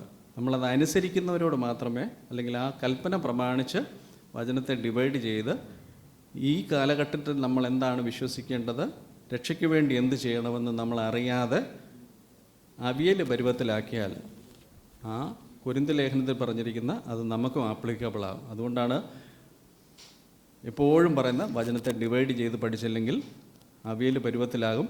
കുറേ കാര്യങ്ങൾ ന്യായപ്രമാണത്തിൽ നിന്നും എടുക്കും. നമ്മൾ ഈ പഴുത്ത മാങ്ങ എടുക്കുന്ന പോലെ നമ്മളൊരു പണ്ട് കാലത്ത് കൊട്ടയ്ക്കകത്തൊക്കെ മാങ്ങ വെക്കും. ചിലപ്പോൾ ഒന്ന് രണ്ട് മാങ്ങ പഴുക്കും, അതെടുക്കും അല്ലേ? ബാക്കി അടുത്ത ദിവസത്തേക്ക്. എന്ന് പറഞ്ഞാൽ പഴുത്ത മാങ്ങ അങ്ങനെ പിക്ക് ആൻഡ് ചൂസ് ചെയ്യാനുള്ളതല്ല ബൈബിള്. കൃത്യമായിട്ട് ആരോട് ഏത് സന്ദർഭത്തിൽ പറഞ്ഞു എന്ന് മനസ്സിലാക്കി പഠിച്ചു കഴിഞ്ഞാൽ ബൈബിളിനെ അതിൻ്റെ കോണ്ടെക്സ്റ്റിൽ പഠിക്കുകയും നമ്മൾ കൃപായുഗത്തിലെ ദൈവം നമുക്ക് വേണ്ടി വെച്ചിരിക്കുന്ന രക്ഷ നമ്മൾ പ്രാപിക്കാൻ സാധിക്കുകയുള്ളൂ. ക്ലിയർ അല്ലേ? നമ്മൾ പഴയ നിയമത്തിൽ യേശുക്രിസ്തുവിൻ്റെ സുവിശേഷത്തിൽ അനേക ഭാഗത്ത് നമ്മൾ കാണുന്നുണ്ട് സത്യം ചെയ്യരുതെന്നൊക്കെ വായിക്കുന്നല്ലേ. ഈ സ്കൂളിൽ പഠിക്കുമ്പോൾ ഈ ഒരു പ്രതിസന്ധിയിൽ കൂടെ കടന്നു പോയവർ എത്ര പേരുണ്ട്? നമ്മൾ തൊടുന്നതിന് പിടിക്കണം, അമ്മ സത്യം എന്നൊക്കെ പറയും. പിന്നെ വേദോത്സവം വായിക്കുകയല്ല, അമ്മ ചുവടാ അങ്ങനെ സത്യം ചെയ്യരുത്. ശ്രദ്ധിച്ചിട്ടുണ്ടോ? നമ്മുടെയൊക്കെ ചെറുപ്പത്തിൽ ഇങ്ങനെ സംഭവിച്ചിട്ടില്ലേ? സത്യം ചെയ്യരുതെന്ന് പറയല്ലേ, യേശുക്രിസ്തുവിൻ്റെ കൽപ്പനയാണ്. ഞാനോ നിങ്ങളോട് പറയുന്ന അശേഷം സത്യം ചെയ്യരുത്. അത് യേശുക്രിസ്തുവിൻ്റെ കൽപ്പനയാണ്. ആരെങ്കിലും മന്ദിരത്തെ ചൊല്ലി സത്യം ചെയ്താൽ ഏതുമില്ല എന്നും മന്ദിരത്തിലെ സ്വർണത്തെ ചൊല്ലി സത്യം ചെയ്യുന്നവനോ കടക്കാരൻ എന്നും പറയുന്നു. കുരുടന്മാരായ വഴികാട്ടികളെ, നിങ്ങൾക്ക് കഷ്ടം. മൂഢന്മാരും കുരുടന്മാരുമായുള്ളവരെ, ഏത് വലിയത്, സ്വർണമോ സ്വർണത്തെ ശുദ്ധീകരിക്കുന്ന മന്ദിരമോ? യാഗപീഠത്തെ ചൊല്ലി സത്യം ചെയ്താൽ ഏതുമില്ല. അതിന്മേലുള്ള വഴിപാട് ചൊല്ലി സത്യം ചെയ്യുന്നവനോ കടക്കാരൻ എന്ന് നിങ്ങൾ പറയുന്നു. മനസ്സിലാകുന്നുണ്ട്? കോണ്ടെക്സ്റ്റ് വായിച്ചു കഴിഞ്ഞാൽ സത്യം ചെയ്യരുതെന്നുള്ള യേശുക്രിസ്തു പറയുന്നുണ്ട്. എന്ന് ചോദിച്ചാൽ നിങ്ങൾക്ക് പലപ്പോഴും അത് പാലിക്കാൻ സാധിക്കുകയില്ല, അല്ലെങ്കിൽ നിങ്ങൾ ചെയ്യുന്ന തെറ്റാണെന്നുള്ള കൺസെപ്റ്റ് പല ആവർത്തി നമ്മൾ സുവിശേഷങ്ങൾ നമ്മൾ കാണുന്നുണ്ട്. കുരുടന്മാരായുള്ളവരെ, ഏത് വലിയത്, വഴിപാടോ വഴിപാടിനെ ശുദ്ധീകരിക്കുന്ന യാഗപീഠമോ? ആകയാൽ യാഗപീഠത്തെ ചൊല്ലി സത്യം ചെയ്യുന്നവൻ അതിനെയും അതിന്മേലുള്ള സകലത്തെയും ചൊല്ലി സത്യം ചെയ്യുന്നു. മന്ദിരത്തെ ചൊല്ലി സത്യം ചെയ്യുന്നവൻ അതിനെയും അതിൽ വസിക്കുന്നവനെയും ചൊല്ലി സത്യം ചെയ്യുന്നു. സ്വർഗത്തെ ചൊല്ലി സത്യം ചെയ്യുന്നവൻ ദൈവത്തിൻ്റെ സിംഹാസനത്തെയും അതിലിരിക്കുന്നവനെയും ചൊല്ലി സത്യം ചെയ്യുന്നു. യാക്കോബിൻ്റെ ലേഖനത്തിൽ നമുക്ക് ഈ കൺസെപ്റ്റ് കാണാൻ സാധിക്കും. യാക്കോബിൻ്റെ ലേഖനം ആർക്ക് എഴുതിയതാ? ചിതറിപ്പാർക്കുന്ന 12 ഗോത്രങ്ങൾക്ക് എഴുതി. അവിടെ നമ്മളിത് കാണുന്നുണ്ട്. വിശേഷാൽ സഹോദരന്മാരെ, സ്വർഗത്തെയോ ഭൂമിയെയോ മറ്റ് യാതൊന്നിനെയുമോ ചൊല്ലി സത്യം ചെയ്യരുത്. ശിക്ഷാവിധിയിൽ അകപ്പെടാതിരിപ്പാൻ നിങ്ങൾ എന്ന് പറഞ്ഞാൽ എന്നും ഇല്ല എന്ന് പറഞ്ഞാൽ ഇല്ല എന്നും ഇരിക്കട്ടെ. അതേസമയം പൗലോസിൻ്റെ ലേഖനത്തിൽ വരുമ്പോൾ പൗലോസ് പലപ്പോഴും ഇങ്ങനെ സത്യം ചെയ്യുന്നത് നമ്മൾ കാണുന്നുണ്ട്. ഞാൻ ആദ്യം പറഞ്ഞു, നമ്മുടെയൊക്കെ ചെറുപ്പത്തിൽ ഈ ഒരു ഡിലേമ എന്താ തന്നെ പറയുന്നത്, ഈ ഒരു കൺഫ്യൂഷനിൽ കൂടെ നമ്മൾ പോയിട്ടുള്ള, അയ്യോ സത്യം ചെയ്തത് തെറ്റാണോ ശരിയാണോ അല്ലേ? അപ്പോൾ ആ കൺഫ്യൂഷൻ നമുക്കില്ല. എന്നെ ചോദിച്ചു കഴിഞ്ഞാൽ അങ്ങനെ യാതൊരു ഉപാധികളും ഒന്നും കൃപായുഗത്തിലില്ല. പൗലോസ്, ഞാൻ ദൈവത്തെയും ജൈവങ്ങളെയും മരിച്ചവർക്കും ന്യായവിസ്താരം നടത്തുവാനുള്ള ക്രിസ്തു യേശുവിനെ സാക്ഷി വെച്ച് അവൻ്റെ പ്രത്യക്ഷതയും രാജ്യവും ചൊല്ലി സത്യം ചെയ്ത് കൽപ്പിക്കുന്നത്. ഇത് പല ഭാഗത്ത് നമുക്ക് കാണാൻ സാധിക്കും. ദൈവത്തെയും ക്രിസ്തു യേശുവിനെയും ശ്രേഷ്ഠ ദൂതന്മാരെ സാക്ഷിയാക്കി നിന്നോട് കൽപ്പിക്കുന്നു. അതേസമയം യേശുക്രിസ്തു സ്വർഗത്തെ തൊട്ടൊന്നും സത്യം ചെയ്യരുതെന്നാണ് പറഞ്ഞല്ലേ. അപ്പോൾ അതിൻ്റെ കോണ്ടെക്സ്റ്റ് എന്താ? യഹൂദരെ സംബന്ധിച്ചിടത്തോളം മരണത്തിൻ്റെ അല്ലേ, കല്ലിന്മേൽ കുത്തിയ മരണത്തിൻ്റെ അല്ലേ ന്യായവിധിയുടെ പ്രമാണമാണ്. നമുക്ക് ഇളവാണല്ലേ എന്നും പറഞ്ഞ് എല്ലാ ഇളവാന്നും പറഞ്ഞ് എന്തും ചെയ്യാനുള്ളതല്ല. ആ ദൈവത്തിൻ്റെ വാസ്തവമായിട്ടുള്ള മനസ്സ് നമുക്ക് പൊഴിച്ചു തന്നിരിക്കുക. നമ്മൾ എന്തെങ്കിലും പുണ്യപ്രവൃത്തിയോ അല്ല ഏതെങ്കിലും ശരിയോ ചെയ്യുന്നത് കൊണ്ടല്ല നമുക്ക് നീതീകരണം ലഭിക്കുന്നത്. നമ്മുടെ ഹൃദയത്തോട് നമ്മളൊന്ന് ചോദിച്ചു നോക്കിയേ. നമ്മുടെ ഹൃദയം എന്ന് പറയുന്നത് എന്തോ മലീമസമായ ഒരു ഇടമാണ് അല്ലേ. നമുക്ക് എങ്ങനെയും എന്തെങ്കിലും രക്ഷിക്കപ്പെടാൻ എന്തെങ്കിലും അവകാശപ്പെടാനുണ്ടോ? പൗലോസ് പറഞ്ഞു, അയ്യോ ഞാൻ അരിഷ്ടനായ മനുഷ്യൻ. എന്തുകൊണ്ടാണ്?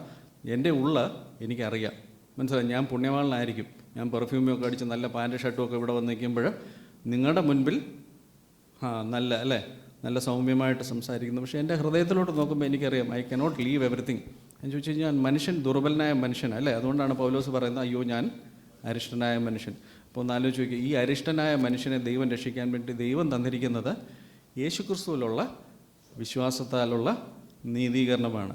അല്ല സത്യം ചെയ്തതുകൊണ്ടോ അറിവില്ലായ്മയെ സത്യം ചെയ്തതുകൊണ്ടോ ചെയ്യാതിരുന്നത് കൊണ്ടോ ഒന്നും നമുക്ക് നീതീകരണമില്ല. അതേസമയം പഴയ നിയമത്തിൽ ഇത്ര മാർക്ക് അവർക്ക് ലഭിക്കുന്നത് ഇന്ന കൽപ്പനകൾ അവർ പാലിപ്പിക്കുന്നതുകൊണ്ടാണ്. ന്യായപ്രമാണത്തിൽ ഏകദേശം 613 കൽപ്പനകളുണ്ടെന്നാണ് എൻ്റെ അറിവ്. ആ കൽപ്പനകൾ അവർ ടിക്ക് ചെയ്ത് അവർ നോക്കും. വർഷത്തിൽ ഇത്ര പ്രാവശ്യം യെരുശലേം ദേവാലയത്തിൽ ചെല്ലണം, അവിടെ ചെന്ന് ഇന്ന യാഗം കഴിക്കണം. അതൊന്നും നമുക്ക് ബാധകമല്ല. അതെല്ലാം ന്യായപ്രമാണത്തിൻ്റെ വ്യവസ്ഥയാണ്.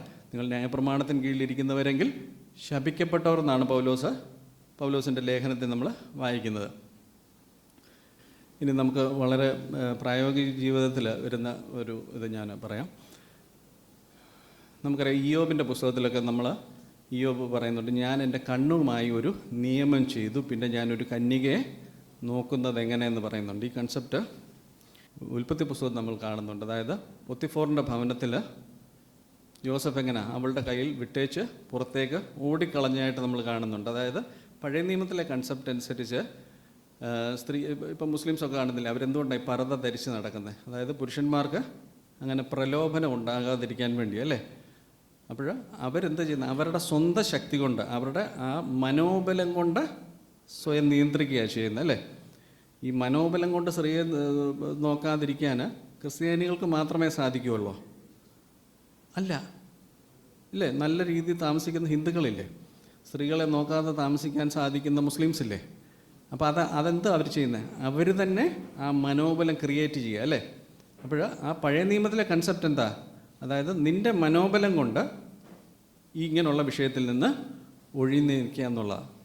അപ്പോൾ അങ്ങനെയുള്ള ഇതിനകത്ത് യേശുക്രിസ്തു അതിൻ്റെ ന്യായവിധിയും പറയുന്നുണ്ട്. വ്യഭിചാരം ചെയ്തതെന്ന് അരുളി ചെയ്ത് നിങ്ങൾ കേട്ടിട്ടുണ്ടോ? ഞാനോ നിങ്ങളോട് പറയുന്ന, സ്ത്രീയെ മോഹിക്കേണ്ടതിന് അവളെ നോക്കുന്നവരെല്ലാം ഹൃദയം കൊണ്ട് അവളോട് വ്യഭിചാരം ചെയ്തു പോയി. അപ്പോൾ ഈ കൺസെപ്റ്റ് തന്നെയാണ് യേശുക്രിസ്തു പറയുന്നത്. അതായത് നിങ്ങൾ ഇന്ന പാപം ചെയ്തിട്ടുണ്ടെങ്കിൽ അത് നരകത്തിന് ചെയ്യുന്ന പാപമാണ്, നരകത്തിൻ്റെ അർഹനാക്കുന്ന പാപമാണെന്നുള്ളതാണ് യേശുക്രിസ്തു പറയുന്നത്. അതേസമയം പുതിയ നിയമത്തിൽ വരുമ്പോഴെങ്ങനെയാണ്? നമ്മുടെ മനോബലം കൊണ്ടോ നമ്മുടെ നിശ്ചയദാർഢ്യം കൊണ്ടോ നമ്മൾ നോയമ്പ് നോക്കുന്നത് കൊണ്ടോ വല്ലതാണോ നമുക്ക് അങ്ങനെ ഒരു ശക്തി ലഭിക്കുന്നത്? നമ്മൾ തുടർച്ചയായിട്ട് വേദപുസ്തകം വായിക്കുകയാണെങ്കിൽ, ഞാൻ എപ്പോഴും പറയാറുള്ളതാണ്, ബൈബിൾ നിങ്ങൾ തുടർച്ചയായിട്ട് വായിക്കുകയാണെങ്കിൽ ദൈവവചനം കൊണ്ട് നിങ്ങളെ കഴുകും അല്ലേ. അപ്പം നമ്മുടെ ഉള്ളിൽ ആ ഒരു ഇത് ക്രിയ ചെയ്യാൻ തുടങ്ങും. നമ്മൾ ഇങ്ങനത്തെ ടെംപ്റ്റേഷനിൽ നിന്ന് നമുക്ക് ഒഴിഞ്ഞിരിക്കാൻ സാധിക്കും. അതാണ് പൗലോസിൻ്റെ ഉപദേശത്തിൽ വരുന്നത്. ആത്മാവിനെ അനുസരിച്ച് നടപ്പീൻ, എന്നാൽ നിങ്ങൾ ജഡത്തിൻ്റെ മോഹം നിവർത്തിക്കുകയില്ല എന്ന് ഞാൻ പറയുന്നു. ജഡാഭിലാഷം പൊത്തിഫോറിൻ്റെ ഭവനത്തിലെ പോലെ വസ്ത്രം വിട്ടേച്ച് ഓടുകയല്ല ചെയ്യുന്നത്. നമ്മൾ ഈ എന്താ പറയുക, ഇങ്ങനൊരു ലോകത്തിൻ്റെ നടുവിൽ നിൽക്കുമ്പോഴും ദൈവത്തിൻ്റെ ആത്മാവ് നമ്മുടെ ഉള്ളിലുണ്ടെങ്കിൽ നമുക്ക് അങ്ങനത്തെ പ്രലോഭനങ്ങളില്ലാതെ വരും. ആത്മാവിനെ അനുസരിച്ച് നടക്കുന്നവരെ സംബന്ധിച്ചിടത്തോളം ജഡത്തിൻ്റെ മോഹം നിവർത്തിക്കുകയില്ല. ജഡാഭിലാഷം ആത്മാവിനും ആത്മാഭിലാഷം ജഡത്തിന് വിരോധമായിരിക്കുന്നു. അതിന് വേറൊരു ഉദാഹരണം പറയാം. ആകയാൽ സഹോദരന്മാരെ, നാം ജഡത്തെ അനുസരിച്ച് ജീവിക്കേണ്ടതിന് ജഡത്തിനല്ല കടക്കാരാകുന്നത്. നിങ്ങൾ ജഡത്തെ അനുസരിച്ച് ജീവിക്കുന്നുവെങ്കിൽ മരിക്കും നിശ്ചയം. ആത്മാവിനാൽ ശരീരത്തിൻ്റെ പ്രവൃത്തികളെ മരിപ്പിക്കുന്നുവെങ്കിലോ നിങ്ങൾ ജീവിക്കും. കണ്ടോ? അപ്പോൾ പഴയ നിയമത്തിലെ വ്യത്യാസം കണ്ടോ? പഴയ നിയമത്തിൽ കണ്ണിനെ നിയന്ത്രിക്കുന്നത് കൊണ്ടാണ്, കണ്ണിനെ നിയന്ത്രിക്കുന്നതുകൊണ്ട്, അല്ലെങ്കിൽ ആത്മാവിൻ്റെ നമ്മുടെ ഉള്ളിലെ ആ ഒരു ശക്തി കൊണ്ടാണ് ഇങ്ങനെയുള്ള കാര്യങ്ങളിൽ ജയമെടുക്കുന്നത്. അതേസമയം പുതിയ നിയമത്തിൽ എന്താണ്? നമ്മുടെ ഉള്ളിൽ വസിക്കുന്ന ദൈവത്തിൻ്റെ ആത്മാവാണ് നമ്മളെ ആ ജയം നമുക്ക് നൽകുന്നത്. ആത്മാവിനാൽ ശരീരത്തിൻ്റെ പ്രവൃത്തികളെ മരിപ്പിക്കുന്നുവെങ്കിലോ നിങ്ങൾ ജീവിക്കും. അതായത് ദൈവത്തിൻ്റെ ആത്മാവാണ് നമ്മുടെ ഉള്ളിൽ വസിച്ച് ആ പ്രവൃത്തി ചെയ്യുന്നത്. നമുക്ക് സ്വതവേ ഒന്നും ചെയ്യാൻ സാധിക്കത്തില്ല. അതേസമയം ദൈവാത്മാവ് നമ്മുടെ ഉള്ളിൽ ഉണ്ടെങ്കിൽ അത് നമുക്ക് സാധിക്കും. ആത്മാവിൻ്റെ ഫലമോ സ്നേഹം, സന്തോഷം, സമാധാനം, ദീർഘക്ഷമ, ദയ, പരോപകാരം, വിശ്വസ്തത, സൗമ്യത, ഇന്ദ്രിയജയം. ഈ വയക്ക് വിരോധമായി ഒരു ന്യായപ്രമാണവുമില്ല. ക്രിസ്തു യേശുവിനുള്ളവർ ജഡത്തെ അതിൻ്റെ രാഗമോഹങ്ങളോട് കൂടെ ക്രൂശിച്ചിരിക്കുന്നു. അതായത് ജഡമോഹങ്ങളെ ക്രൂശിക്കണമെങ്കിൽ എന്ത് ചെയ്യണം? നമ്മൾ പൗലോസിൽ കൂടെ യേശുക്രിസ്തു നമുക്ക് തന്നിരിക്കുന്ന ആ സുവിശേഷം നമ്മൾ മനസ്സിലാക്കുകയും അത് മനസ്സിലാക്കുമ്പോൾ അല്ലെങ്കിൽ വിശ്വസിക്കുമ്പോൾ ദൈവം നമ്മുടെ ഉള്ളിൽ തരുന്ന പരിശുദ്ധാത്മാവ് നമ്മളെ നിയന്ത്രിക്കുന്നത് കൊണ്ടാണ് ഇങ്ങനെയുള്ള കാര്യങ്ങൾ നമ്മൾ വിജയം നേടുന്നത്. ഞാൻ അനുമാനിക്കുന്നു പൗലോസും ഒരുപക്ഷെ ഇതേ രീതിയായിരിക്കും അവലംബിച്ചിരിക്കുന്നത്. പൗലോസ് പറയുന്നുണ്ട്, എൻ്റെ ശരീരത്തെ ദണ്ഡിപ്പിച്ച് അടിമയാക്കുക എന്ന് പറയുന്നുണ്ട്. പഴയ നിയമത്തിലൊക്കെ ഇങ്ങനെ ചെയ്യുന്നതെന്ന് പറഞ്ഞു കഴിഞ്ഞാൽ ഷണ്ണന്മാരാക്കുന്ന ഒരു പ്രോസസ്സായിരുന്നു. ഐ എം നോട്ട് ക്ലിയർ, ഈ വചനം അങ്ങനെ തന്നെയാണെന്ന് ഞാൻ വിശ്വസിക്കുന്നു. അതേസമയം പൗലോസിനെ സംബന്ധിച്ച് ശാരീരികമായിട്ട് ഷണ്ണനാക്കുകയല്ല, ദൈവത്തിൻ്റെ വചനം അല്ലെങ്കിൽ ദൈവമായിട്ടുള്ള ആ ബന്ധത്തിൽ 24/7 നമ്മൾ നിലനിൽക്കുമ്പോൾ ദൈവാത്മാവ് നമ്മുടെ ഉള്ളിൽ നിൽക്കുന്നത് കൊണ്ട് ഇതിന്മേൽ നമ്മളൊരു ജയം എടുക്കുക ചെയ്യുന്നത്. ക്ലിയർ അല്ലേ? ഞാൻ ഇത്രയും ഉദാഹരണങ്ങൾ കാണിച്ചത് പഴയ നിയമത്തിലെ ഉപദേശവും പുതിയ നിയമത്തിലെ ഉപദേശവുമായിട്ടുള്ള വ്യത്യാസം കാണിക്കാൻ വേണ്ടിയാണ്. ദൈവം വെച്ച് കഴിഞ്ഞാൽ ഇതുപോലെ വേറൊരു വിഷയം നാളെ എടുക്കാമെന്ന് ആഗ്രഹിക്കുന്നു. സമയത്തിൻ്റെ പരിധി വിട്ട് പുറത്തു പോയില്ല എന്ന് വിശ്വസിക്കുന്നു. എല്ലാവരും ദൈവം അനുഗ്രഹിക്കട്ടെ.